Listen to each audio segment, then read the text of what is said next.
La rentrée prochaine de M6 se prépare activement et ce lundi 23 juin avait lieu la conférence de presse pour annoncer les nouveautés à prévoir. Le directeur, David Larramendy, s'est confié plus en détail sur ces sujets auprès du Parisien, ne se voulant pas très rassurant pour un des visages de la chaîne.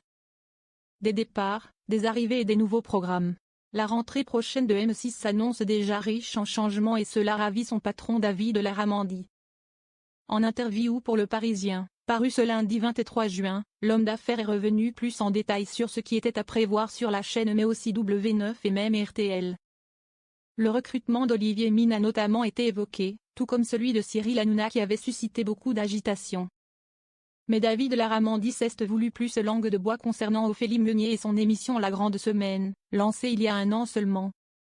Ce programme hebdomadaire est diffusé le samedi en avant-soirée et, accompagné d'une bande de chroniqueurs, la femme du producteur télé-influent Mathieu Vergne fait le point sur l'actualité de la semaine passée.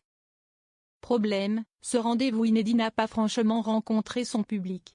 En effet, malheureusement, le bilan des audiences au bout d'une saison n'est pas très bon et la barre des 500 000 téléspectateurs a souvent du mal à être franchie. Une décision importante va être prise dans les prochaines semaines. Ainsi, la question d'une déprogrammation est aujourd'hui envisagée. Nous n'avons pas tranché, avoue David Larramendy, pas vraiment rassurant. Et d'ajouter que le dossier était en tout cas sur la table des priorités, nous allons faire le bilan dans les semaines qui viennent. En revanche, pas de panique pour Ophélie Meunier, laquelle n'a pas à craindre pour sa place chez M6. Quoi qu'il arrive, Ophélie restera un pilier de M6, assure le patron du groupe. Car il faut rappeler qu'en dehors de la grande semaine, Ophélie Meunier tient les rênes de zone interdite.